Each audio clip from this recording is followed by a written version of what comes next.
समृद्धशाली और गौरवशाली इतिहास रहा है। हमारे देश के राजाओं ने देश के अलग अलग क्षेत्रों में अलग अलग प्रकार के मंदिर बनवाए हैं। उन मंदिरों को बनवाने का उद्देश्य भी राजाओं का बड़ा ही अलग था, बड़ा ही निराला था। इस समय हम चंबल की धरती पर हैं। चंबल की धरती मतलब मुरैना जिले में। मुरैना जिले में मेरे पीछे आप एक बोर्ड देख सकते हैं जिसका नाम है मितावली। ये मितावली स्थान है। मितावली की जो पहाड़ी है, पहाड़ी पर 64 योगिनी मंदिर है। इस मंदिर को कहा जाता है कि ये मंदिर तांत्रिकों का मंदिर है। इस मंदिर को तांत्रिकों की यूनिवर्सिटी कहा जाता है। इस मंदिर को तांत्रिकों का विश्वविद्यालय कहा जाता है। हम आगे और जानकारी लेंगे और घूमेंगे और आपको दिखाएंगे कि आखिर क्या राज है इस मितावली के इस 64 योगिनी मंदिर में।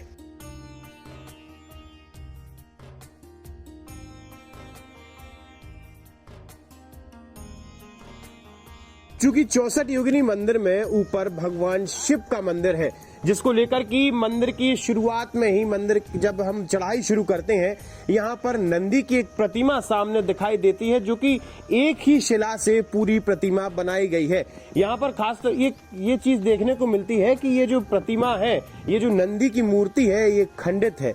शायद मुगल आक्रांताओं ने इसे खंडित किया हो या कोई और भी कारण इसमें हो सकता है। लेकिन जब हम शुरुआत से जब इस मंदिर की ओर चढ़ाई करते हैं तो शुरुआत में हमें ये नंदी की प्रतिमा देखने को मिलती है। मितावली वैसे बहुत महत्वपूर्ण स्थान है, लेकिन उसके बताने से पहले मैं आपको इसका थोड़ा बैकग्राउंड ये बताना चाहूँगा कि ये पूरा मुरैना का क्षेत्र ये बहुत विशाल क्षेत्र है। वो कच्छप घाट शासकों के अंडर में था, क्योंकि 10वीं 11वीं शताब्दी में कच्छप घाट शासक हुए थे ग्वालियर में। उनके समय में ये सब निर्माण हुआ। वो कच्छप घाट जो शासक थे, ये जो प्रतिहार शासक थे, इनके सामंत थे, उनके अंडर में काम करते थे।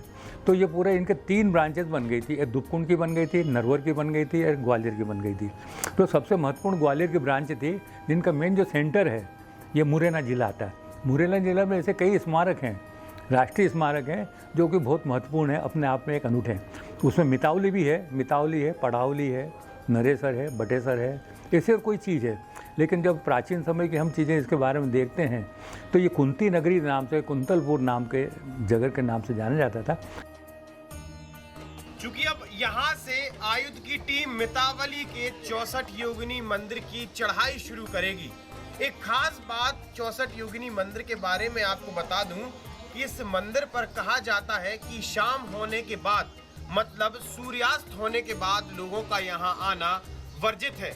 यहाँ पर ऊपर तंत्र मंत्र की क्रियाएं होती हैं और कहा भी ये भी जाता है कि जो अमावस्या की रात होती है, अमावस्या की रात को यहाँ पर तंत्र मंत्र की विद्या का काम किया जाता है।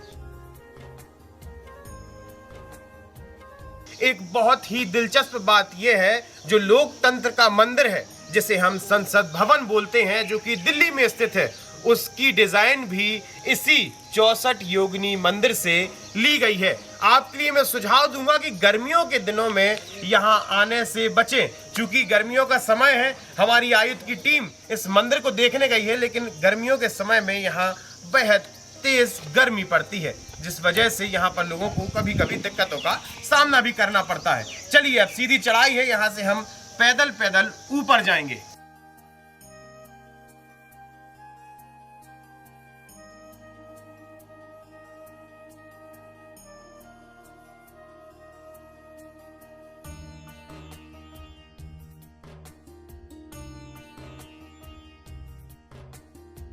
इस मंदिर को पुरातत्व विभाग द्वारा राष्ट्रीय स्मारक घोषित किया गया है। लगभग 1300 शताब्दी में बने इस 64 योगिनी मंदिर में छोटे छोटे कई सारे शिव मंदिर हैं। इन मंदिरों के अंदर शिवलिंग विराजमान है, शिवलिंग विराजमान है। कहा जाता है कि राजा द्वारा इन मंदिरों को बनवाया गया था, चूंकि इस स्थान पर तंत्र मंत्र की शिक्षा प्राप्त कर सके। देखिए, मुरैना का जो पुरातत्व महत्व है, इसकी अपने आप में एक गौरवमयी कथा है। जिस मंदिर के आधार पर इस संसद भवन का जो निर्माण हुआ है, ऐसा बोला जाता है कि लुटियंस ने जो संसद भवन को डिजाइन किया था, वो इसी मंदिर को देखकर उनकी प्रेरणा से किया था। चूँकि ये जो मितावली का 64 योगिनी मंदिर है, ये तांत्रिक विश्वविद्यालय हुआ करता था, और उस तांत्रिक विश्वविद्यालय में देश भर से, विश्व भर से लोग आते थे और यहाँ तांत्रिक विद्या का अध्ययन करते थे और उनका जो है विद्यार्थियों को जो भी प्रशिक्षण भी देते थे। इस मितावली जो मंदिर है, इसका जो निर्माण है उसमें दो तथ्य आते हैं। एक तथ्य ये आता है कि कछुआ जो राजा हुए थे उन्होंने निर्माण किया था। दूसरा जो तथ्य आता है वो ये है जो गुर्जर प्रतिहार कालीन राजा हुए थे उन्होंने इसका निर्माण किया था। क्योंकि जब आप गौर से इस मंदिर को देखेंगे, इस मंदिर की बनावट देखेंगे और यहाँ पर हुई नक्काशी को देखेंगे तो आप पूरी तरह से अचंभित रह जाएंगे। यहाँ पर छोटी छोटी बारीक महीन महीन नक्काशी की गई है। जिस प्रकार से आप यहाँ देख सकते हैं, हर एक पिलर पर एक आकृति बनाई गई है। इसके पिलर आप देखिए, ये पिलर हूबहू संसद भवन जैसे हैं। यहाँ पर भी आकृतियां हैं।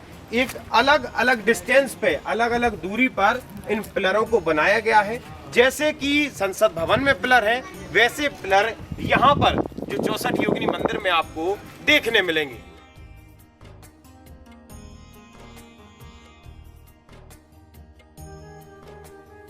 योगिनियाँ या इनसे तंत्रिज्म से जो मंदिर होते हैं वह निश्चित पुराने समय में तंत्र पूजा या पूजाएँ वगैरह होती होंगी, जब अनुष्ठान होते होंगे, लेकिन ये सब होते होंगे तो आज़ादी के पहले। जब भारत जब आज़ाद हुआ 1947 में, और धीरे धीरे जो ग्वालियर राज्य की स्मारक है वो भारतीय पुरातत्व सर्वेक्षण में आए और उनको राष्ट्रीय स्मारक घोषित किया। तो 1951 को जो एक्ट बना उसके अंदर ये सब जितनी भी जो बाहरी क्रियाएँ हैं उसको सब बंदी कर दी। यदि कोई पूजा पाठ होती है पुराने समय से अच्छी तरह से सात्विक हो तो उससे कभी प्रतिबंधित होता नहीं, वो चलती रहती है। एक महत्वपूर्ण है सुहानिया है, मितावली और ये पड़ावली है। उसे मितावली का इसलिए सबसे इसे मानते हैं स्थापत की दृष्टि से क्योंकि ये कि पहाड़ी करीब लगभग 100 फीट ऊंची पहाड़ी है, उसके ऊपर बना ये गोलाई का एक मंदिर गोलाई रूप में बना है। लोगों की धारणा है कि 64 युग नहीं रहा होगा, लेकिन वहाँ के जो स्थानीय लोग हैं जो कि वहाँ के लोकल, वो 64 योगिनी का इतना मानते नहीं क्योंकि इतने समझ नहीं है। वो कितने 7100 महादेव मंदिर, यानी महादेव के कई रूपों का मंदिर है। तो उसमें जो सर्कल जो मंदिर बना है, सर्कल बना है जो मॉन्यूमेंट है, उसमें छोटे छोटे सेल्स हैं, उसमें कभी शिवलिंग रहे होंगे।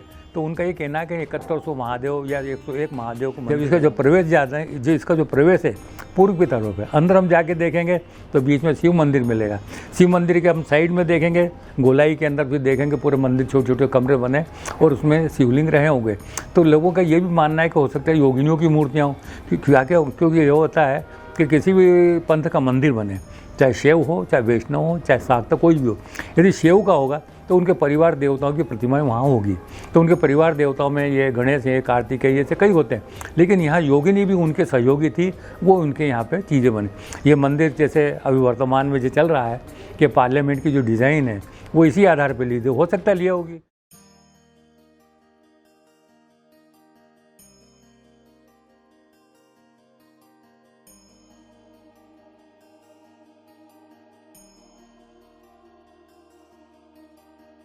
तो वहाँ की दिलचस्प कहानी ये है कि ऐसा बोला जाता है कि अमावस्या की रात को वहाँ पर जो तांत्रिक जो लोग आते हैं वो आज भी लोग आते हैं और वो लोग अपनी पूजा पाठ के द्वारा इस प्रकार की चीज़ों का अध्ययन और तांत्रिक दीक्षा करते हैं, तपस्या करते हैं कि उसका उपयोग जो है, ऐसा भी कहा जाता है कि बंगाल से भी यहाँ लोग आते हैं और तांत्रिक का अध्ययन करते हैं।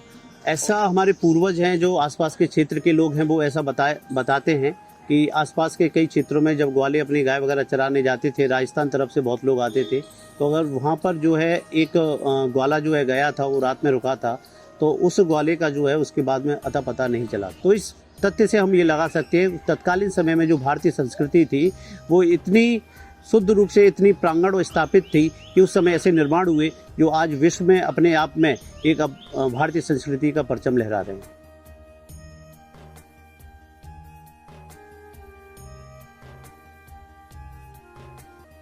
आप जैसे ही मंदिर के प्रवेश द्वार से प्रवेश करेंगे और बगल में बने इन मंदिरों में, छोटे छोटे मंदिरों की जब आप परिक्रमा करेंगे, तो जब आप पूरी परिक्रमा कर लेंगे तो आपको ये अंदाजा नहीं लगेगा कि आप पूरी परिक्रमा कर चुके हैं।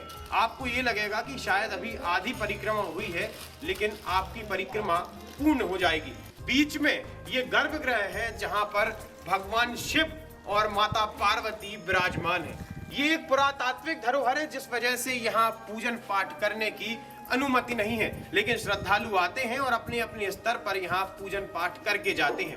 खास बात यह है कि अंदर भगवान शिव और पार्वती की शिवलिंग नुमा प्रतिमा है, अंदर विराजमान है, लेकिन सामने नंदी नहीं है। चूंकि आपको बताया था जब हम प्रवेश द्वार से प्रवेश कर रहे थे, वहां पर एक नंदी बैठे थे।